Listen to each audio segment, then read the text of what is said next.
ഗാനങ്ങളെ ഏറ്റവും ജനകീയമാക്കുന്നതിൽ മുൻപന്തിയിൽ നിന്നയാളാണ് ശ്രീ ബിജു തിരുമല. സാധാരണക്കാർക്ക് പോലും മൂടി നടക്കാൻ പാകത്തിലുള്ള ലളിതമായ വാക്കുകളും ബിംബങ്ങളും കൊണ്ട് സമ്പന്നമാണ് ബിജുവേട്ടൻ്റെ രചന. നമുക്കറിയാം, പാവാട വേണം മേലാട വേണം എന്നുള്ള ഗാനം, ആയിരം കണ്ണുമായി എന്ന ഗാനം, ഓലത്തുമ്പത്തിൽ ഉയരാടും എന്ന ഗാനം തുടങ്ങി എണ്ണമറ്റ സൂപ്പർ ഹിറ്റ് ഗാനങ്ങൾ മലയാള ചലച്ചിത്ര ഗാനശാഖയ്ക്ക് നൽകിയ കവിയാണ്, ഗാനരചയിതാവാണ് ശ്രീ ബിജു തിരുമല. നൂറ്റാണ്ട് കാലം ഇതൊന്നും എല്ലാ വർഷത്തെയും ഏറ്റവും സൂപ്പർ ഹിറ്റായ ഗാനം ബിജുവേട്ടൻ്റെതായിരുന്നു. 10-25 വർഷക്കാലം ആ വർഷം ഇറങ്ങി ഏറ്റവും ഹിറ്റായ പാട്ടുകൾ നോക്കിയാൽ ഒരു 10 പാട്ടുകൾ എടുത്താൽ അതിൽ പകുതിയും ബിജുവേട്ടൻ്റെ ഗാനങ്ങളാണ്. എനിക്ക് ബിജുവേട്ടനുമായി ഒരു 40 വർഷത്തോളമുള്ള വളരെ അടുത്ത സൗഹൃദമുണ്ട്, ബന്ധമുണ്ട്. 1980 ഞാൻ വിദ്യാർത്ഥിയായിരിക്കുന്ന കാലത്ത് ആരംഭിച്ച പ്രൊഫഷണൽ നാടക ഗ്രൂപ്പിന് ഗാനം രചിക്കാനാണ് ഞാൻ ആദ്യമായി ബിജുവേട്ടനെ കാണുന്നത്. പാളയത്തെ ഒരു റെസ്റ്റോറൻറ്റിൽ ഇരുന്ന് 1 മണിക്കൂർ കൊണ്ട് 2 പാട്ടുകൾ എഴുതിയിട്ടുണ്ട്, യാതൊരു പ്രതിഫലവും കൈപ്പറ്റാതെ. അതിന് ആ ഗാനങ്ങൾക്ക് ഈണം പകർന്നത് എൻ ജി രാധാകൃഷ്ണനാണ്. ആ പാട്ടുകൾ പാടിയത് KS ചിത്രയുടെ സഹോദരി KS ബീനയാണ്. ഞാൻ സംഗീത നാടക അക്കാദമി സെക്രട്ടറി ആയിരുന്ന കാലത്ത് എൻ്റെ നിർബന്ധത്തിന് വഴങ്ങിയാണ് ബിജുവേട്ടൻ അതിൻ്റെ എക്സിക്യൂട്ടീവ് അംഗമായത്. ബിജുവേട്ടൻ്റെ ഒരു സിനിമാ സംരംഭവുമായി ബന്ധപ്പെട്ട് ഏകദേശം 3 ആഴ്ചക്കാലം തിരുവല്ലയിൽ ബിജുവേട്ടനോടൊപ്പം ഒരേ റൂമിൽ താമസിക്കാൻ അവസരമുണ്ടായിട്ടുണ്ട്. എന്ന് ഓർക്കുന്ന നിരവധി സൂപ്പർ ഹിറ്റ് ഗാനങ്ങളിലൂടെ മലയാളികളുടെ ഹൃദയത്തിൽ എന്നും ജീവിക്കാൻ തരത്തിലുള്ള അതിമനോഹരമായ ഗാനങ്ങളാണ് ബിജുവേട്ടൻ്റെതായി നമുക്ക് കിട്ടിയിട്ടുള്ളത്. Malayalam visual media industrial cooperative society അതിൻ്റെ പ്രവർത്തനങ്ങളിൽ ബിജുവേട്ടൻ ഇടക്കാലത്ത് സഹകരിക്കാൻ തയ്യാറായിട്ടുണ്ട്. സൊസൈറ്റിക്ക് മലയാളത്തിൻ്റെ പ്രിയപ്പെട്ട കവി ഗാനരചയിതാവ് ബിജുവേട്ടൻ്റെ ഇത്തരമൊരു അനുസ്മരണ സമ്മേളനം സംഘടിപ്പിക്കാൻ കഴിഞ്ഞതിൽ അതിയായ ചാരിതാർത്ഥ്യമുണ്ട്. എന്നും ജനങ്ങളുടെ മനസ്സിൽ നിലനിൽക്കുന്ന ഗാനങ്ങളിലൂടെ ബിജുവേട്ടൻ നമ്മുടെയൊക്കെ ഹൃദയങ്ങളിൽ ജീവിക്കും എന്ന് മാത്രം പറഞ്ഞുകൊണ്ട്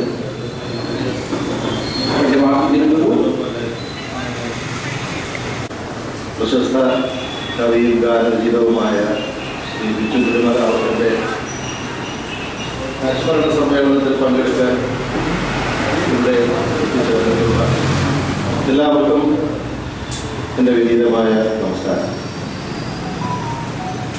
ദൈവത്തിൻ്റെ ചിത്രങ്ങൾ നോക്കുമ്പോൾ നമ്മുടെ മനസ്സിലെല്ലാം വരുന്നത് കുറ്റക്കം വിനാദവും ശ്രുതിയിൽ നിന്നുണരും നാദശലഭങ്ങളും മൈനാകവും ആലിപ്പഴം നിർത്താവും, അങ്ങനെ ഒട്ടനവധി ഗാനങ്ങളാണ്.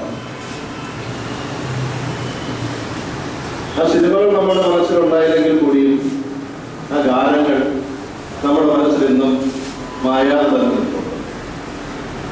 ഇന്ന് മലയാള സിനിമയുടെ ഗാനരംഗങ്ങളുടെ ഭാവവും രൂപവും ഒക്കെ മാറി, പുതിയ ടെക്നോളജീസ് വന്നിട്ടുണ്ട്. ഗായകൻ ആരാണെന്നോ സംഗീത സംവിധായകൻ ആരാണെന്നോ രചയിതാവ് ആരാണെന്നോ ഞങ്ങളുടെ ആ ജനറേഷന് അറിയാൻ പറ്റാത്ത ഒരവസ്ഥയിലാണ് ഇന്ന് മലയാള ഗാന രംഗം. എത്രത്തോളം പ്രാധാന്യമുണ്ടെന്ന് ചോദിച്ചു കഴിഞ്ഞാൽ പണ്ടൊക്കെ ഒരു കോമ്പിനേഷൻ ഉണ്ടായിരുന്നു. വയാ ദേവരാജൻ ആ ഒരു കാറ്റഗറി കഴിഞ്ഞാൽ പിന്നെ വരുന്നത്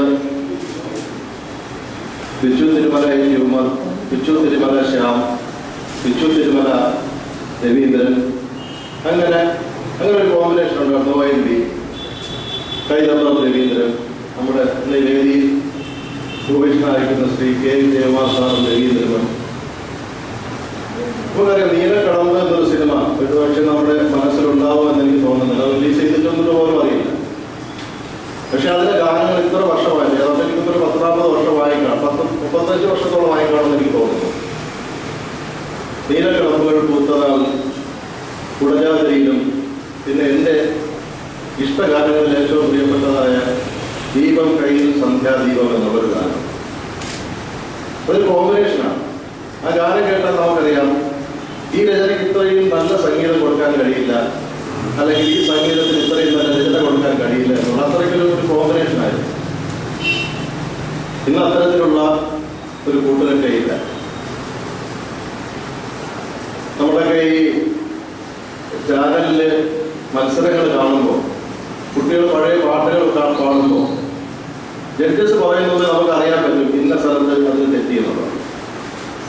അതായിരിക്കും പിന്നീട് ജഡ്ജസ് പറയുന്നത്. അപ്പൊ നമ്മുടെ കുട്ടികളെ തന്നെ ചോദിക്കും, ഇത് എങ്ങനെ കഴിയുന്നു എന്നുള്ളത്. അത് ഞങ്ങൾ സംഗീതം പഠിച്ചിട്ടോ സംഗീതത്തിൽ ഒരുപാട് രാഗങ്ങളും താളങ്ങളും ഒന്നും അറിഞ്ഞിട്ടോ ഒന്നുമല്ല. അത് ആ ഗാനങ്ങൾ നിങ്ങൾ ഇഷ്ടപ്പെട്ട് കേട്ട് കേട്ട് കേട്ട് നമ്മുടെ മനസ്സിൽ അങ്ങനെ സൂക്ഷിച്ചു വെച്ചിരിക്കുന്നത്. അതൊരു ചെറിയ തട്ടുകൾ വന്നാൽ അത് മനസ്സിലാക്കാൻ നമുക്ക് കഴിയും. ഏറ്റവും വലിയ ഗായകനായ യേശുദാസ് വരെ ചിലപ്പോൾ ഗാനമേളയ്ക്ക് അദ്ദേഹം പാടുന്ന പാട്ടുകളിൽ ചെറിയൊരു ഒരു വ്യത്യാസം വന്നു കഴിഞ്ഞാൽ കണ്ടുപിടിക്കാൻ തക്കത്തിലുള്ള ഗാനങ്ങളെ സ്നേഹിക്കുന്ന ഒരുപാട് ആൾക്കാർ ഞങ്ങളുടെയൊക്കെ കാലഘട്ടത്തിലുണ്ടായിരുന്നു. ഒരുപാട് പേർ നമ്മളെ വിട്ടു പിരിഞ്ഞു പോയിട്ടുണ്ട്. രവീന്ദ്രൻ മാഷും ഗിരീഷ് പുത്തഞ്ചേരിയും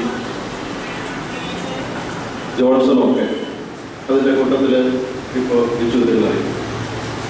മലയാള സിനിമയെ സ്നേഹിക്കുന്ന, മലയാള സംഗീതത്തെ സ്നേഹിക്കുന്ന ഞങ്ങളെപ്പോലുള്ളവർക്ക് അതിൽ ഇന്നും ഒരു തീരാ നഷ്ടം തന്നെയാണ്. അദ്ദേഹത്തിൻ്റെ രചനകൾ അധ്യക്ഷൻ പറഞ്ഞതുപോലെ എല്ലാ വർഷവും ഓരോ സൂപ്പർ ഹിറ്റ് ഗാനങ്ങൾ അദ്ദേഹത്തിൻ്റെതായിട്ടുണ്ടാവും.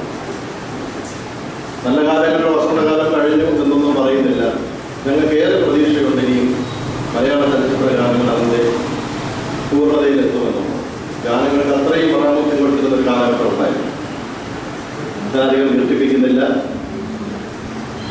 അദ്ദേഹത്തിൻ്റെ ഈ ഒരു അനുസ്മരണ സമ്മേളനത്തിൽ എന്തെങ്കിലും പങ്കെടുക്കേണ്ടി വരുമെന്ന് ഞാൻ ഒരിക്കലും വിചാരിച്ചിരുന്നു. പക്ഷേ എത്ര പ്രായമുണ്ട് എന്നുള്ളത് കൊണ്ടാണ്. കാരണം ഒരു സജീവമായ സാന്നിധ്യമായി ഞങ്ങളൊക്കെ എഴുതി തുടങ്ങിയ കാലത്ത് നമ്മുടെ മുൻഗാമിയായി വളരെ സജീവമായി നിന്ന ഒരു സാന്നിധ്യം. ഗാനരചനയിലൂടെ, തൻ്റെ ഗാനങ്ങളിലൂടെ അങ്ങേയറ്റം ആർജവമുള്ള ഗാനങ്ങൾ മലയാളിക്ക് തന്ന ഒരു വാക്കുപോലും ഡിക്ഷണറിയിൽ നിന്ന് മനസ്സിലാക്കേണ്ട ആവശ്യമില്ലാത്ത തരത്തിലുള്ള പദങ്ങൾ മാത്രം ഉപയോഗിച്ചുകൊണ്ട് ഗാനരചന നിർവഹിച്ചാൽ മതി. എന്നാൽ ബിച്ചുവിൻ്റെ പദാവലി, അല്ലെങ്കിൽ അദ്ദേഹത്തിൻ്റെ വൊക്കാബുലറി, പദശേഷി എന്ന് പറയുന്നത് വളരെ വിപുലമാണ്. അത് ഈ അദ്ദേഹത്തിൻ്റെ ഒരു സംസ്കാരം, അദ്ദേഹത്തിൻ്റെ കുടുംബ പശ്ചാത്തലം ഒക്കെ തന്നെ സാഹിത്യത്തിനും സംഗീതത്തിനും ഒരുപോലെ പ്രാധാന്യം കൊടുത്ത് വളർന്ന ഒരു രീതി. ഇപ്പോൾ നേരിട്ട് പറയാറില്ലെങ്കിലും അവരുടെ ചില നിരീക്ഷണങ്ങളിൽ നിന്ന് ഞങ്ങളെപ്പോലെ കുറച്ച് കഷ്ടപ്പെട്ട് പാടുകളുണ്ട്. ബിച്ചുവാണെങ്കിൽ ഇപ്പോൾ എത്ര പാട് എഴുതുന്നത് എന്ന് പറയുന്നതിൻ്റെ അർത്ഥം ഒരു അനായാസം എഴുതാൻ അദ്ദേഹത്തിന് സാഹിത്യമായിട്ടുള്ളത്. ഞങ്ങൾക്ക് എത്ര കഷ്ടപ്പെട്ടാലും ഒരു രാത്രി ഇല്ലാതെ ഒരു പാട്ട് ചെയ്യും. പേജ് ട്യൂണിട്ടതാണെങ്കിൽ ഇടാത്തതാണെങ്കിൽ ബിജുവിന് ട്യൂണിട്ടത് ഇടാത്തതൊന്നും വ്യത്യാസമില്ല. ട്യൂണിട്ടതായാലും കൊള്ളാം, ട്യൂണിട്ടില്ലെങ്കിലും കൊള്ളാം. വളരെ അനായാസമായി പാടുകളാണ്. നമ്മുടെ വേഴ്സറ്റൈൽ എന്ന് പറയുന്നത് ഒരു ഗാനരചയിതാവായി പ്രശസ്തനാകണമെങ്കിൽ സംവിധായകർക്കും നിർമ്മാതാക്കൾക്കും സംഗീത സംവിധായകർക്കും സ്വീകാര്യനാകണമെങ്കിൽ, പ്രിയങ്കരനാകണമെങ്കിൽ ഒരു ഗാനരചയിതാവിന് വേണ്ട ഏറ്റവും വലിയ ഗുണം ഏത് സന്ദർഭത്തിനും ചേരുന്ന രീതിയിൽ കഥയുടെ ആത്മാവറിഞ്ഞ് ആവർത്തനമില്ലാതെ എഴുതാൻ സാധിക്കുകയാണ് ഒരു നല്ല ഗാനരചയിതാവിന്റെ ലക്ഷ്യം. മലയാള ഗാനരചന രംഗത്ത് മൃദുരാമനായി നിന്നതിന്റെ കാരണം ഈ കഥയുടെ സന്ദർഭം ഒറ്റ വാക്കിൽ ഒരു പാട്ടിലൊക്കെ അദ്ദേഹം സംക്ഷേപിച്ചു കഴിഞ്ഞു. മലയാളത്തെ പറ്റിയുള്ള അനുസ്മരണമല്ല എനിക്കറിയാം. എങ്കിൽ ഞാൻ പറയുകയാണ്, ഇപ്പോൾ വിവാഹിത എന്നുള്ള സിനിമയില് പിന്നെ ശീലം കൊണ്ട് കൂടെയാണ് കാരണം ഈ വാചാരണ ശീലവും അവകാശവും. വിവാഹിത എന്നുള്ള സിനിമ എൻ്റെ അച്ഛൻ്റെ സിനിമയിൽ കൂടുതൽ ശ്രദ്ധിച്ച സിനിമയാണ്. വിവാഹിതയായ നായിക ഭർത്താവിനെ ചതിച്ചിട്ടാണ്, കുറച്ച് കള്ളമാണ്. ഭർത്താവിനെ അറിയാതെ കാമുകരമായിട്ട് കുറച്ച് റൊമാൻസ് ഒക്കെ ഉണ്ടായി. ഭർത്താവ് തന്നെ അവളെ പിടിച്ചോട്ട് പോവാണ്. അവൾ പോകുന്ന വഴിയിലിങ്ങനെ നോക്കി നിന്നിട്ട് ഈ വിരഹിയായ കാമുകൻ പാടുന്ന പാട്ടെന്താണ്? സുമംഗലി നീ ഓർമ്മിക്കുന്നു സ്വപ്നത്തിലേക്ക് നീക്കാൻ. അവിടെ സുമംഗലി എന്നൊരു പ്രയോഗമല്ലാതെ വേറെ ഏത് പ്രയോഗം കൊണ്ടാണ് ആ കഥയെ നമുക്ക് അവിടെ നമ്മളിലേക്ക് പറയാൻ സാധിക്കുന്നത്? സുമംഗലി, അവിടെ സുമംഗലി ഏതാണല്ലോ കഥയുടെ പ്രശ്നം. ഇല്ലെങ്കിൽ സുമംഗലി അല്ലായിരുന്നെങ്കിൽ ഞാൻ അയാളെ അവിടെ സ്വീകരിക്കുന്നതായിരുന്നു. സുമംഗലിയുടെ ഒറ്റ പദത്തിൽ ആ കഥയെ സംക്ഷേപിക്കാനുള്ള ഒരു കഴിവ് ബിജു തിരുമലയുടെ കഴിവ് അത് തന്നെയാണ്. കഥയുടെ സാരാംശം ഒരു പാട്ടിലൂടെ വിശദീകരിക്കാനുള്ള കഴിവ് ബിജുവിന് അപാരമായിട്ടുള്ളൊരു കഴിവുണ്ടായിരുന്നത് മാത്രമല്ല, അതിനകത്ത് ഒരുപക്ഷെ വയലാറിന് അവകാശപ്പെടാൻ സാധിക്കാത്ത സംഗീതബോധവും ബിജുവിന് സ്വന്തമായിരുന്നു എന്നുള്ളതാണ് ബിജു തിരുമലയെ മലയാള ഗാനരചന രംഗത്ത് അനന്യനാകുന്ന സംഗീതബോധവും പിന്നെ സാഹിത്യബോധവും സർഗാത്മകതയും പിന്നെ സർഗസ്വാതന്ത്ര്യം. സർഗസ്വാതന്ത്ര്യം എന്ന് പറഞ്ഞാൽ ഞങ്ങളൊക്കെ ബിജു ജീവിച്ചിരിക്കുന്ന സമയത്ത് അങ്ങനെ പറയാൻ പറ്റും, ഇപ്പം അങ്ങനെ പറയാൻ പറ്റില്ല. എന്ത് എഴുതിക്കളയെന്ന് ഞങ്ങൾക്ക് പറയാം. ബിജു എന്ത് എഴുതിക്കളയെന്ന് പറഞ്ഞാൽ നമ്മൾ വിചാരിക്കാത്ത കാര്യങ്ങളിലേക്ക് പോകണയും. ഇപ്പൊ അവരുടെ രാവുകൾ എന്നുള്ള സിനിമയിലെ ആ ഒറ്റ പാട്ട് പാട്ടിനകത്ത് നിദ്രാവിഹീനങ്ങളല്ലോ എന്നും അവരുടെ രാവുകൾ. അതിനേക്കാൾ കൂടുതൽ ആ കഥാപാത്രത്തെ നിർവചിക്കാൻ എന്ത് വേണം? വേറെ ഒന്നും പറഞ്ഞിട്ടില്ലല്ലോ. അതിനകത്ത് ശീലമല്ലാത്ത എന്തെങ്കിലും ഉണ്ടോ? നിദ്രാവിഹീനങ്ങളല്ലോ എന്നും അവരുടെ രാവുകൾ. പിന്നെ അവരുടെ കഥ മുഴുവൻ ആ പാട്ടില് ആ 8 വരിയിൽ 12 വരിയിൽ സംക്ഷേപിക്കാൻ ബിജുവിനെല്ലാവരും ആർട്ടിസ്റ്റ്. ഞങ്ങളൊക്കെ ഇത്തിരി അസൂയോടും മുൻപോട്ടിയാണ് ചെയ്തത്. കാരണം എത്ര അനായാസമായിട്ടാണ് നമ്മളൊക്കെ അവിടെ ഇങ്ങനെ ചുരണ്ടിക്കൊണ്ടിരിക്കുക. അത് പറഞ്ഞാൽ ശരിയാകുമോ, അത് ഗ്രാമർ ശരിയാണോ, ഇതൊക്കെയാണ് ഞങ്ങളെ പോലുള്ള പ്രശ്നങ്ങൾ. ഉദ്യോഗസ്ഥനായ ദോഷം മുഴുവൻ എൻ്റെ ഗാനത്തിലേക്ക് പോകും. ഇങ്ങനെ അത് നമ്മളെപ്പോൾ ഉദ്യോഗത്തിലിരിക്കുമ്പോൾ എന്താ ഭാവിയിൽ ഞാൻ വളരെ പ്രത്യക്ഷം വരുമെന്നാണ് തോന്നുന്നത്. ഏത് ഫയൽ എടുത്തത് എന്ന് പറയുന്നത് പോലെ നമ്മളൊരു പാട്ട് എഴുതിയാൽ ഈ വാക്കെടുത്ത് ആരെങ്കിലും ഈ വിശ്വാസമായിരുന്നോ ആരെങ്കിലും എഴുതുന്ന കലനാരിയുടെ കീഴിൽ എന്ന് ഗ്രാമർ ഓർമ്മയില്ല, ഇയാൾക്ക് വിവരമില്ല എന്ന് പറയുമോ എന്നുള്ള ഭയം. ഈ ഓഡിറ്റ് കമ്മീഷനെ പറ്റിയുള്ള ഉദ്യോഗസ്ഥന്റെ ഭയം പോലെ ഭാവിയിലെ ഒരു നിരൂപകൻ നമ്മുടെ വാക്കുകളെ എടുത്ത് കീറിയിട്ട് കളയുമോ എന്നുള്ള ഭയം കൊണ്ട് വളരെ സൂക്ഷിച്ചാണ് ഞാനൊക്കെ ഒരു പദം എഴുതുന്നത്. പക്ഷെ ബിജുവിന് അത്തരത്തിലുള്ള ഒരു ആശങ്കയില്ല. ബിജു എഴുതിയാൽ അത് തന്നെ മതി. അത് വളരെ തലനാരികയിൽ നോക്കിയാൽ അറിയാം, കുറച്ച് യുക്തി വന്നവർക്ക് വരും. പക്ഷെ അതൊന്നും വിഷയമല്ല. സംഗീതം കൊണ്ടും ആ ഭാഷാപരമായ ശക്തി കൊണ്ടും അനായാസം കൈകാര്യം ചെയ്യാനുള്ള കഴിയും. ഒരുപക്ഷെ മലയാളത്തിൽ ഇത്രയും വേഴ്സറ്റൈൽ ആയിട്ടുള്ള ഗാന ചെയ്താവ് ബിജുവിനെ പോലെ മറ്റൊരാളില്ല. ഇതിനോട് പറയാൻ വയ്ക്കാമായിരുന്നാണ് ഗിരീഷ് പുത്തഞ്ചേരി. ഗിരീഷ് പുത്തഞ്ചേരിയുടെ കാര്യത്തിൽ ഇതുപോലെ ഗ്രാമറൊക്കെ നോക്കിയാൽ തലനാരികയിൽ നോക്കിയാൽ വല്ലതൊക്കെ കാണും. പക്ഷേ ഗിരീഷ് എന്ത് എഴുതും എന്ന് പറയുന്നത് ഒരു ഗണത്തിൽപ്പെട്ട സംഗീതബോധവും നന്നായി പാടും. അപ്പോൾ ഈ മലയാള സിനിമ ഗാനരചന രംഗത്ത് ഞാൻ എനിക്ക് പ്രവർത്തിച്ച് കുറച്ചൊക്കെ പ്രവർത്തിച്ച് ഇപ്പോഴും പ്രവർത്തിക്കുന്നുണ്ട്. കുറച്ച് പാട്ടുകളൊക്കെ എഴുതിയെന്നുള്ളത് എനിക്ക് സന്തോഷം വരുന്നത് ഏത് സന്ദർഭത്തിലെന്ന് ചോദിച്ചാൽ, ഇപ്പോൾ ബിജുവിനൊക്കെ നമ്മൾ നോക്കുകയാണ്. അത് നമ്മുടെ കോളേജിൽ പഠിക്കുമ്പോൾ പഠിച്ച ഒരു കവിതയുണ്ട്, metaphysical poem. Let be not proud, not done എന്നൊരു കവിത നമുക്കില്ല. മരണമേ അഹങ്കരിക്കായിരുന്നു. പല കാരണങ്ങൾ പറഞ്ഞിട്ടാണ് മരണമേ അഹങ്കരിക്കുക. Let be not proud, നീ അഹങ്കരിക്കേണ്ട കാര്യമില്ല എന്ന് പറയുന്ന ഒരു കവിത പണ്ട് നമ്മൾ പഠിച്ചു. ഒരു കലാകാരന് മാത്രമേ മരണത്തിന്റെ മുഖത്ത് നോക്കി നീ അഹങ്കരിക്കേണ്ട എന്ന് പറയാൻ സാധിക്കൂ. കാരണം എൻ്റെ ഈ ദൃശ്യമായ ശരീരത്തെ മാത്രമേ നിനക്ക് കൊണ്ടുപോകാൻ സാധിക്കൂ. എൻ്റെ വരികൾ, ഞാൻ ജീവൻ കൊടുത്ത ഈ വരികളുണ്ടല്ലോ, ഈ സംഗീതമുണ്ടല്ലോ, അതിലൂടെ ഉണ്ടാകും.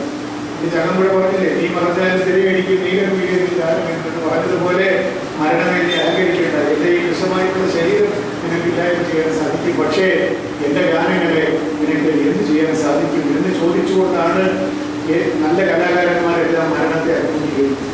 അപ്പോൾ അങ്ങനെ മരണത്തെ അഭിമുഖീകരിക്കാൻ സാധിക്കുന്ന തരത്തിലുള്ള സംഭാവനകൾ നമ്മുടെ ഗാനങ്ങൾക്ക് നൽകിയിട്ടാണ് പോയി. ഓരോ ഗാനങ്ങളും എടുത്ത് ഞാൻ പറയാൻ ആഗ്രഹിക്കുന്നില്ല, പറഞ്ഞാൽ ഒരുപാട് പറയേണ്ടി വരും. ഓരോ പാട്ടും പറ്റി നമുക്ക് അപഗ്രഹിക്കാനുണ്ട്. അത് നിങ്ങളുടെ സമയമാണ് അപഗ്രഹിക്കാൻ ഞാൻ ആഗ്രഹിക്കുന്നില്ല. ബിജു തിരുമലയെ പോലെ സംഗീതവും സാഹിത്യവും സമഞ്ജസമായി സമീപിച്ച ഒരു വനിത ചെയ്തതിനെയാണ് നമുക്ക് ഇഷ്ടപ്പെട്ടത്. കഥയുടെ ആത്മാവിലേക്ക് ഇറങ്ങിച്ചെല്ലാനും ഏതാനും വാക്കുകൾ കൊണ്ട് വരകൾ കൊണ്ട് ആ കഥാപാത്രത്തെയും കഥാസന്ദർഭത്തെയും ആ ഗാനങ്ങളിൽ സന്നിവേശിപ്പിക്കുവാനുള്ള അപാരമായ കഴിവുകൾ തിരുമലയെ മലയാള ഗാനരചനയെ കേട്ട് അനശ്വരനാക്കി മരണത്തിന് അദ്ദേഹത്തെ വിശുദ്ധനാക്കാൻ സാധിച്ചിരുന്നു. പക്ഷെ അദ്ദേഹം ചെയ്തു വെച്ചു പോയ ഒന്നും നമുക്ക് ഒരിക്കലും നഷ്ടപ്പെടും. മാമാങ്കം കൈ വസന്തഗീതങ്ങൾ എന്ന് പറയുന്ന തരംഗിയുടെ അവർക്ക് CD മതി രചനാപരമായി അദ്ദേഹത്തിന്റെ ഓരോ പാട്ട് വയ്ക്കുന്ന ഓർമ്മയുണ്ട്. മാമാങ്കങ്ങളുടെ പാട്ട് മാത്രമല്ല, പിന്നെ മാവൂരൊക്കെ വെച്ചൊരു പാട്ടുണ്ട്. അത് എത്ര രവിവർമ്മ ചിത്രത്തെ വെച്ചൊരു പാട്ടുണ്ട്, ഹംസതമേന്റെ ചിത്രത്തെ വെച്ചത്. അതൊക്കെ ബിജു എന്ന് പറയുന്ന എഴുത്തുകാരന്റെ സാഹിത്യ സംസ്കാരം മുഴുവൻ ആ ഗാനങ്ങളിലും പലപ്പോഴും ലളിതഗാനങ്ങൾ എഴുതുമ്പോഴാണ് നമ്മുടെ സാഹിത്യ സംസ്കാരത്തിൽ നമുക്ക് പ്രയോഗിക്കാൻ സാധിക്കുക. കാരണം സിനിമയുടെ അതിരുകളില്ലാതെ നമുക്ക് പ്രയോഗിക്കാൻ സാധിക്കും. അത് ബിജു ഏറ്റവും ഭംഗിയായി കൈകാര്യം ചെയ്യാൻ സാധിച്ച ബിജു തിരുമല നഷ്ടപ്പെടുമ്പോൾ, അദ്ദേഹത്തെ നമുക്ക് നഷ്ടപ്പെടുമ്പോൾ ഒരു ദുഃഖം മാത്രമേ നമുക്കുള്ളൂ. ബിജു നമസ്കരിക്കപ്പെടുമോ എന്നോ ബിജു വിസ്ഫുടനായി പോകുമോ എന്നോ ആശങ്ക നമുക്ക് ആർക്കുമില്ല. കാരണം കാലം കഴിയുമ്പോഴും ബിജു തിരുമലയുടെ പാട്ടുകൾ നമുക്ക് കൂടുതൽ പ്രിയകരമായി ചെയ്യും. പക്ഷെ ഒരു ദുഃഖം എന്താണെന്ന് ചോദിച്ചാൽ, നമ്മൾ ഈ ബാങ്കിൽ കിടക്കുന്ന പണം എടുക്കുമ്പോൾ ഡെബിറ്റ് ക്രെഡിറ്റ് ഉണ്ടല്ലോ. നമ്മൾ വലിക്കുമ്പോഴത്തേക്ക് ഡെബിറ്റായി, പിന്നെ പൈസ കൊണ്ടെടുക്കുമ്പോഴത്തേക്ക് ക്രെഡിറ്റായി. അങ്ങനെയാണല്ലോ ബാങ്ക് അക്കൗണ്ട് 0 ആവാതിരിക്കും. ക്രെഡിറ്റും ഡെബിറ്റ് നടന്നുകൊണ്ടിരിക്കും. ചിലപ്പോൾ ഡെബിറ്റ് ആയിരിക്കും, മിക്കവാറും കൂടുതൽ നമ്മുടെ ഒക്കെ. എന്നാലും പലപ്പോഴും ഒരു ക്രെഡിറ്റ് വരും. ഈ മലയാള ചലച്ചിത്ര ഗാന മേഖലയിൽ ഇന്ന് മരണം ഡെബിറ്റ് മാത്രമേ നടക്കുന്നുള്ളൂ. ആളുകളെ കൊണ്ടുപോകുന്നു എന്നുള്ളത് ശരിയാണ്. രവീന്ദ്രനെ കൊണ്ടുപോയി, ജോൺസിനെ കൊണ്ടുപോയി, ഇപ്പോൾ പിന്നെ മുസ്ലിനെ കൊണ്ടുപോയി, എത്രയൊക്കെ കൊണ്ടുപോയിക്കൊണ്ടിരിക്കുകയാണ്. ക്രെഡിറ്റ് സൈഡില് നമുക്കൊരു ജയചന്ദ്രനുണ്ട്, കുറച്ച് സംഗീത സംവിധായകരൊക്കെ ഉണ്ട്, ഗാനരചയിതാക്കൾ ഒരുപാട് പേരുണ്ട്. പക്ഷെ ക്രെഡിറ്റ് ആവുന്നില്ല. പലതും അസാധാരണ നടക്കില്ല. ക്രെഡിറ്റ് ആവുന്നില്ല. സിസ്റ്റം റിജക്ട്സ് എന്നാണ് കാണുന്നത്. അപ്പോൾ ക്രെഡിറ്റും ഡെബിറ്റും ആയിട്ടുള്ള ഒരു അസംബ്ലിയുടെ അവസ്ഥ നമ്മുടെ മൂലധനത്തെ വല്ലാതെ ശോഷിപ്പിച്ചുകൊണ്ടിരിക്കുന്നു. പ്രത്യേകിച്ച് സംഗീത മൂലധനത്തെ ശോഷിപ്പിച്ചുകൊണ്ടിരിക്കുന്ന ഒരു കാലഘട്ടത്തിൽ ബിജുവിന്റെ മരണം നമ്മളെ കൂടുതൽ ആശങ്കാകുലരാക്കുന്നു. പക്ഷെ അദ്ദേഹത്തെ വിസ്ഫുടനാക്കാനോ അസംഗതനാക്കാനോ മരണത്തിന് സാധിക്കുകയില്ല എന്ന് ഏതൊരു നല്ല കലാകാരനെ പോലെ മരണത്തിനോട് പറയുവാൻ ബിജുവിന് സാധിക്കും. ഒരുപക്ഷെ മറ്റാരേക്കാൾ കൂടുതൽ അധികാരത്തോടുകൂടി ബിജുവിന് പറയാൻ സാധിക്കും. പിന്നെ മാത്രമല്ല, അത്തരത്തിലുള്ള കാര്യത്തിലൊക്കെ ഉള്ള ധീരനാണ് അദ്ദേഹം. ആരെയും മൈൻഡ് ചെയ്യുന്ന സ്വഭാവമല്ല. അതുകൊണ്ട് മരണത്തെയും മൈൻഡ് ചെയ്തിട്ടില്ല. നീ എന്താണത് ചെയ്തിട്ടുണ്ടോ, എൻ്റെ പാട്ടുകളിലുള്ളത് എന്ന് പറയുന്ന ഒരു ധീരതയോട് കൂടിയിട്ടാണ് ഈശ്വരനായ ആ ഗാനരചയിതാക്കൾ, എൻ്റെ വിദേശ സഹോദരന് ഗാനരചന മേഖലയിലേക്ക് മുൻഗാമിയായിട്ടുള്ള ഈശ്വരനായ ബിജു തിരുമലയ്ക്ക് എൻ്റെ ഹൃദയപൂർവ്വമുള്ള നമസ്കാരം ഞാൻ അർപ്പിക്കുന്നു. നിങ്ങൾക്ക് എല്ലാവർക്കും നന്ദി, നമസ്കാരം.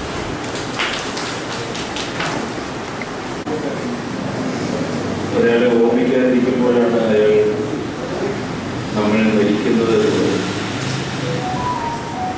ഇവിടെ നേരത്തെ ജയവാർത്ത സംസാരിച്ചതുപോലെ ശ്രീ ബിജു തിരുമല എന്ന അനശ്വരനായ കലാകാരൻ ഒരിക്കലും മരിക്കരുത്. നമ്മുടെയൊക്കെ ഓർമ്മകളിൽ എന്ന് ബിംബമാർന്ന അദ്ദേഹത്തിൻ്റെ വരികൾ കേൾക്കുകയാണ്.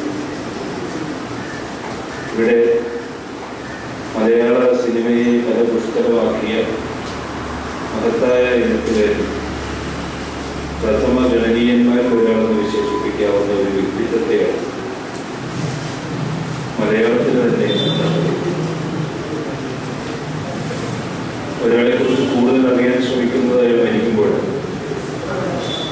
അദ്ദേഹത്തിൻ്റെ വരികൾ കേട്ടിട്ടുണ്ട്, പാട്ടുകൾ പലതും നമ്മൾ കേൾക്കാറുണ്ട്. പക്ഷെ അത് എഴുതിയത് ആരാണ് എന്ന് ചോദിക്കാൻ പലപ്പോഴും നമ്മൾ മുതിരാറുണ്ട്. അതാണ് പാട്ടെഴുത്തുകാരുടെയും സംഗീത സംവിധായകന്മാരുടെയും ഒക്കെ ഒരു വലിയ ബുദ്ധിമുട്ട് എന്ന് പറയുന്നത്. അപ്പോൾ ബിജു തിരുമല എന്ന അനശ്വരനായ കലാകാരൻ, അദ്ദേഹം നമ്മുടെ മലയാള സിനിമ ഗാനശാഖയ്ക്ക് നൽകിയ സംഭാവനകൾ. അദ്ദേഹം ഒരു ബഹുമുഖ പ്രതിഭയായിരുന്നുവെന്ന് പറയുന്നു. ഒരു സഹസംവിധായകനായി ജീവിതം തുടങ്ങുകയും അതിനുശേഷം തൻ്റെ മേഖല എന്താണെന്ന് കൃത്യമായി അടയാളപ്പെടുത്തുകയും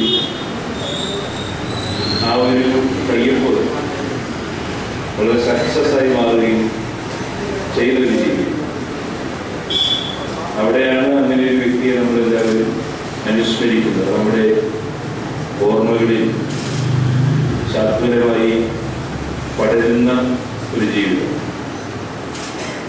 അദ്ദേഹം 5000-ഓളം ഗാനങ്ങൾ, ഭക്തിഗാനങ്ങളും സിനിമാ ഗാനങ്ങളും മറ്റുമൊക്കെയായിട്ട് 5000-ഓളം ഗാനങ്ങൾ എഴുതിയതുകൊണ്ട് ഇപ്പോൾ ദേവദാസ് സാറിലൂടെ പറഞ്ഞതുപോലെ പാട്ട് എഴുതുവാൻ ഒരു തയ്യാറെടുപ്പുണ്ട്. ഒരു കവിയുടെ അല്ലെങ്കിൽ ഒരു എഴുത്തുകാരൻ്റെ ഭാവന പൊട്ടി വിരിയുമ്പോൾ അതിൻ്റെ നറുമണമാണ് നമ്മളെല്ലാവരും അനുഭവിക്കുന്നത്. അത് വലിയൊരു പ്രക്രിയയാണ്. അതൊരു പിറവിയുടെ ഒരു വേദനയാണ്. ആ പിറവിയുടെ വേദന എല്ലായ്പ്പോഴും എല്ലാവർക്കും അങ്ങനെ സഹിക്കുവാൻ കഴിഞ്ഞെന്ന് വരികയില്ല. ആ പിറവിയുടെ വേദന സഹിക്കാത്തത് കൊണ്ടാണ് ചില പാട്ടുകളൊക്കെ വനരോധനങ്ങളായി മാറുന്നത്. നമുക്കാർക്കും കേൾക്കുവാൻ താല്പര്യമില്ലാതെ പോകും, നമ്മുടെ മനസ്സിൽ തട്ടാതെ പോകും. ഇവിടെ ചില ആളുകൾ അങ്ങനെയാണ്. ഈ പ്രതിഭകൾ എന്ന് പറയുന്നത് ഇൻബോണാണെന്ന് നമ്മൾ പറയുന്നത്. അത് ജന്മന ഒരാൾക്ക് കിട്ടുന്ന ദൈവത്തിൻ്റെ അനുഗ്രഹമാണ്. അത് എത്രത്തോളം നമ്മുടെ മുമ്പിൽ അവരുടെ ജീവിതം ഇങ്ങനെ പ്രത്യക്ഷപ്പെടുന്നു, അല്ലെങ്കിൽ അവരുടെ കഴിവുകൾ പ്രത്യക്ഷപ്പെടുന്നു, അതുമെല്ലാം ഒരു ഭാഗ്യത്തിൻ്റെ അടിസ്ഥാനത്തിലാണ് എന്ന് പറയും. നമ്മളിവിടേക്ക് ഈ ഭൂമിയിലേക്ക് വരുന്ന സമയത്ത് തന്നെ നമ്മുടെ തലയിൽ എഴുതിയൊരു എഴുത്തുണ്ട് എന്ന് പറയും. നമ്മൾ അങ്ങനെ ആകാനേ സാധ്യതയില്ല. അതാണല്ലോ നമ്മുടെ വിശ്വാസം. ഇവിടെ അങ്ങനെ ഒരു ജീവിതമുണ്ട്.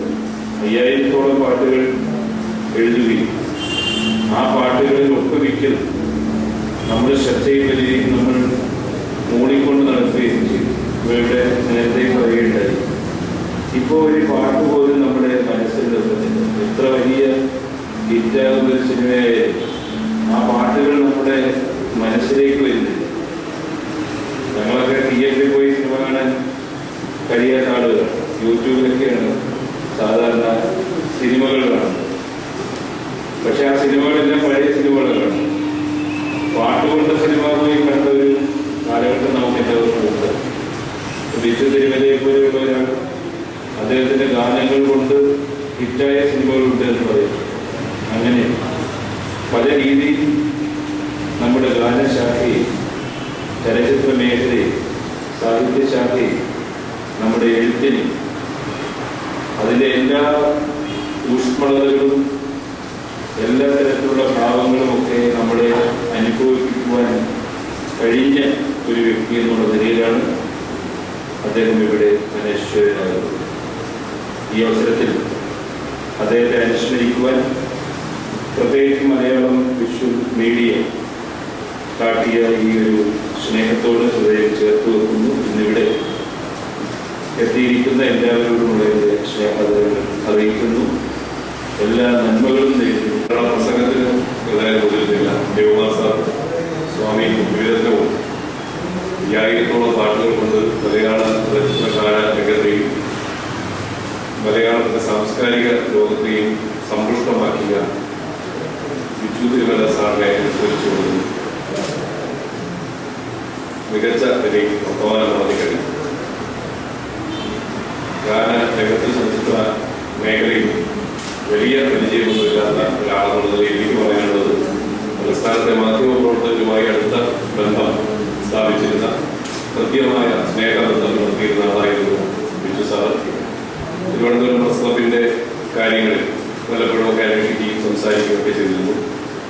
കവി എന്നുള്ള നിലയിൽ, ഗാന രചയിതാവ് എന്ന നിലയിൽ അഭേദ്യമായ ബന്ധം പുലർത്തിയിരുന്ന നല്ലൊരു മനുഷ്യ സ്നേഹി, സ്വാർത്ഥ ലാഭിച്ച് ഒന്നും കൂടാത്ത ഒരു നല്ല മനുഷ്യനെയാണ് നമുക്ക് നഷ്ടപ്പെട്ടത്. അദ്ദേഹത്തിൻ്റെ ഏറ്റവും കുറച്ച് അറിയാവുന്ന ഒരാൾ ചിലപ്പോൾ ഞാനായിരിക്കും എന്നാണ് എനിക്ക് തോന്നുന്നത്.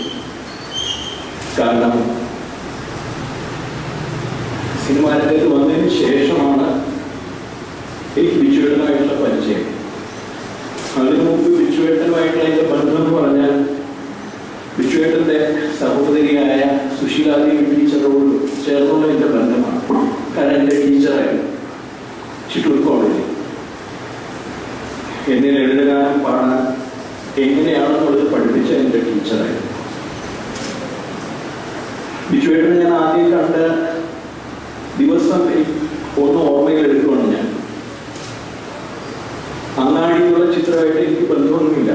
പക്ഷേ അങ്ങാടിയുള്ള പടത്തിന്റെ കമ്പോസിങ് നടന്നുകൊണ്ടിരിക്കുന്ന എറണാകുളത്തെ എയർലൈൻസ് എന്ന് പറഞ്ഞ ഹോട്ടലിൽ ശശിയുടെ വേറൊരു ചിത്രത്തിൽ അഭിനയിക്കാനായിട്ട് ഞാനുണ്ടായിരുന്നു, കാന്തവലയം എന്ന ചിത്രം. അപ്പൊ എന്റെ റൂമിന് തൊട്ടപ്പുറത്തെ റൂമിലാണ് ശ്യാം സാറും ബിജുവേട്ടനും ഇരുന്നുകൊണ്ട് കമ്പോസ് ചെയ്തിരുന്നത്. പ്രശസ്തമായ പാവാട വേണം, കണ്ണും കണ്ണും തുടങ്ങിയ ഗാനം. അപ്പൊ എൻ്റെ ഒരു ഓർമ്മ വളരെ തമാശയോട് കൂടി ചേർന്ന് കേൾക്കേണ്ട ഒരു കാര്യമാണ്. കാരണം കണ്ണും കണ്ണും എന്നുള്ള പാട്ടിന്റെ കമ്പോസിങ് നടന്നുകൊണ്ടിരിക്കുമ്പോൾ ശ്രീ ഐ ശശി സാധാരണ കമ്പോസിങ് നടക്കുന്ന സമയത്ത് പുറത്തുള്ള ആൾക്കാർ, ആ സിനിമയായിട്ട് ബന്ധമില്ലാത്ത ആൾക്കാരോട് കയറേണ്ട കാര്യമില്ല. പക്ഷെ ഞാനൊരു മ്യൂസിക് സ്റ്റുഡൻ്റ് ആണ് എന്നുള്ളൊരു ഒഴിവ് കഴിവുകൊണ്ട് ഞാൻ അതിനകത്ത് ഇരിക്കാനുള്ള ഒരു ഭാഗ്യം എനിക്ക് കിട്ടി. അപ്പോഴാണ് ഈ കണ്ണും കണ്ണും എന്നുള്ള പാട്ട് ശ്യാം സാർ ട്യൂൺ ഉണ്ടാക്കുന്നു, ബിജുവേട്ടൻ കണ്ണും കണ്ണും എന്നുള്ള വരി എഴുതുന്നു. കുറച്ചു നേരം കേട്ടുകൊണ്ടിരുന്നപ്പോ എനിക്ക് തോന്നി ഇത് വേറെ ഒരു ഹിന്ദി പാട്ടിന്റെ ട്യൂണല്ലേ.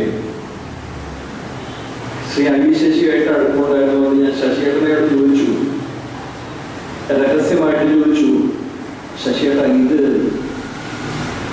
ഓ സാഥീരേ എന്നുള്ള ഹിന്ദി പാട്ടല്ലേ? ഓ സാഥീരേ തേരെ ബിനാ ഭി ക്യാ ജീനാ എന്ന് പറഞ്ഞ ആ സമയത്ത് അതിലൊരു പാട്ടുണ്ടായിരുന്നു. അതിനെ മേജർ മൈനർ ചേഞ്ച് എന്ന് പറയുന്നത് ദർശൻ ചേട്ടനോടൊക്കെ പറഞ്ഞു കഴിഞ്ഞാൽ അറിയാം. ഓ സാഥീരേ കണ്ണും കണ്ണും കണ്ണും അവിടെ അതിനെ മേജറാക്കി അങ്ങനെ ഒരു ചെറിയ ടെക്നിക്കൽ ട്യൂൺ മാറ്റിയ ഒരു സംഭവമാണ്. പല്ലവി മാത്രം, പിന്നെ ഇങ്ങോട്ടെല്ലാം ശ്യാം സാറിന്റെ. ഞാനിത് പറഞ്ഞതോടുകൂടി ശ്രീ ഐ ശശി എന്നെ ആ റൂമിൽ നിന്ന് പുറത്താക്കുകയും, കാരണം അത് ശ്രീ ഐ ശശി മരിക്കുന്നതിന് മുമ്പ് ഒരു ഇന്റർവ്യൂവിൽ പറഞ്ഞ് ഈ കണ്ണും കണ്ണും എന്നുള്ള പാട്ട് ഒരു സാധ്യത എന്നുള്ള പാട്ടാണെന്ന് കണ്ടുപിടിച്ച ഒരേ ഒരു വ്യക്തി കൃഷ്ണേന്ദ്രനാണ്. ആ ദിവസമാണ് ഞാൻ ആദ്യമായിട്ട് ബിജുവേട്ടനെ കാണുന്നത്.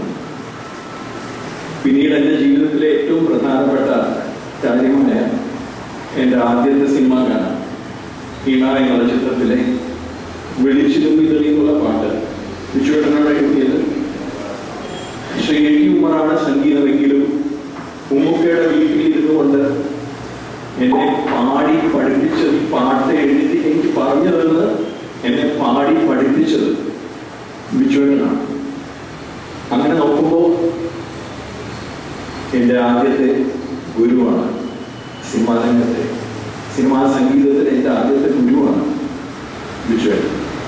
പിന്നീട് കുറച്ച് പാട്ടുകളൊക്കെ എനിക്ക് പാടാനുള്ള ഭാഗ്യം കിട്ടി. ബിജുവേട്ടൻ്റെ സിന്ദൂര സന്ധ്യയ്ക്ക് മൗനം എന്നുള്ള ചിത്രത്തില് ആകാശഗംഗയിൽ എന്നൊരു ഗാനം ജാനകിയമ്മയായിട്ട്, പിന്നീട് കസ്തൂരി മാൻ കുരുന്നേന്ന് എല്ലാവർക്കും ജാനകിയമ്മ പാടിയ വേർഷനെ അറിയുള്ളൂ, കാണാമറയത്തില് അടിയനും അതിൻ്റെ ഒരു വേർഷൻ ഞാൻ പാടിയിട്ടുണ്ട്. അങ്ങനെയൊക്കെയുള്ള ചില ഭാഗ്യങ്ങളാണ് എനിക്ക് ബിജുവേട്ടൻ്റെ പാട്ടുകൾ പാടാനുള്ള അവസരം ലഭിച്ചത്. ഇതിലൊക്കെ പക്ഷെ മറക്കാൻ പറ്റാത്തൊരു ഗാനം, എനിക്ക് അഭിനയിക്കാൻ പറ്റിയ ഒരു ഗാനമാണ് ബിജുവേട്ടൻ എഴുതിയ എവിടെയോ കളഞ്ഞുപോയ കൗമാരം എന്നുള്ള ദാസേട്ടൻ പാടിയ മനോഹരമായ ഗാനം KJ ജോയ് സംഗീതം പറഞ്ഞു. ആ രംഗത്ത് അഭിനയിക്കാനുള്ള ഒരു ഭാഗ്യവും എനിക്ക് ലഭിച്ചു. ബിജുവേട്ടനെ പറ്റി ഞാൻ കൂടുതൽ പറയേണ്ട കാര്യമില്ല, കാരണം എല്ലാവർക്കും അറിയാം. പറഞ്ഞു കൊടുത്തു കഴിഞ്ഞാൽ ഉടനെ തന്നെ അതിൻ്റെ റിസൾട്ട് ഉണ്ടാക്കി തരുന്ന ബിജുവേട്ടൻ. ബിജുവേട്ടൻ പോയതിൻ്റെ കാര്യം നമുക്ക് സംഭവിച്ചുകൊണ്ടിരിക്കുന്ന നഷ്ടങ്ങളെ കുറിച്ച് ജയകുമാർ സാർ വ്യക്തമായിട്ട് പറഞ്ഞു. ഡെബിറ്റ് ക്രെഡിറ്റ് എന്നുള്ള കാര്യം വളരെ സത്യമായിട്ടുള്ള കാര്യമാണ്. ബിജുവേട്ടനും കൂടി പോയി കഴിയുമ്പോഴേക്കും നമുക്ക് ഈ ആലോചിച്ച് നോക്കുമ്പോൾ എല്ലാവരും വിട്ടുപോവാണ്. കഴിഞ്ഞ ഒരു വർഷമായിട്ട് എത്ര കവികളാണ് സിനിമാ രംഗത്ത് നമ്മളെ വിട്ടുപോയത്. ഊച്ചൽ ഖാദരിക്ക, രമേശൻ നായർ സാർ, ദൈവം ബിജുവേട്ടനും കൂടി. നഷ്ടങ്ങൾക്ക് നമുക്കൊന്നും പറയാനില്ല, കാരണമില്ല. എങ്കിലും എൻ്റെ ആദ്യത്തെ സിനിമാ രംഗത്തെ, എൻ്റെ സിനിമാ സംഗീതത്തിൽ ആദ്യത്തെ ഗുരുനാഥൻ്റെ ഈ അനുസ്മരണ യോഗത്തിൽ പങ്കെടുക്കാൻ കഴിഞ്ഞതിനുള്ള സന്തോഷം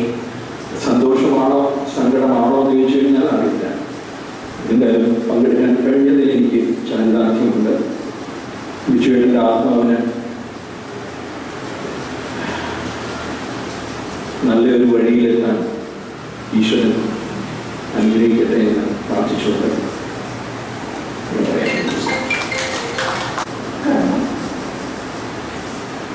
ഞാൻ പറയുന്നത് സംഗീത സംവിധായകനെ നിൽക്കാൻ ആയിട്ടില്ല. എനിക്ക് ബൈബിൾ കൊണ്ട് ചെറിയ അമേച്ചർ നാടകങ്ങളൊക്കെ ചെയ്തുകൊണ്ടിരിക്കുമ്പോൾ ചെന്നൈയിലും മദ്രാസിലും ശ്രീ ലക്ഷ്മിമാരൊക്കെ നിർത്തി എനിക്ക് ഒത്തിരി സിനിമ രംഗത്ത് പ്രവർത്തിക്കാൻ അവസരം ചേട്ടൻ മുഖ്യമന്ത്രി ദർശൻ രാമെന്ന സംഗീത സംവിധായകൻ വാർഡ് എൻ്റെ മുമ്പിൽ വരുന്നത് സിനിമാ ഗാനങ്ങളെക്കാൾ ഏറെ പ്രശസ്തമായ അന്നത്തെ ചേട്ടൻ്റെ മറ്റു 14-ാമത്തെ വയസ്സിൽ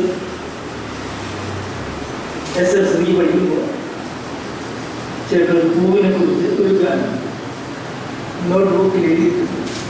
അന്ന് ചേട്ടനെയും എൻ്റെ മൂത്ത ചേച്ചി സുശീല ദേവി രാമസ്വാമി എന്ന് പറയുന്ന ഒരു അധ്യാപകൻ ഗാനം സംഗീതം പഠിപ്പിക്കാൻ തരുമായിരുന്നു. രാവിലെ സാർ പഠിപ്പിക്കുന്ന സംഗീതം ഇവർ ഏറ്റുപാടി ശരിയമാ കേട്ടിട്ട് ഞാൻ ഓർക്കുകയും ആ സാറാണ് പൂവിനെ കുറിച്ചുള്ള പാട്ട് കമ്പോസ് ചെയ്തതിൻ്റെ ഒരു 4 പേര് 14-ാമത്തെ വയസ്സിൽ എഴുതിയതാണ്.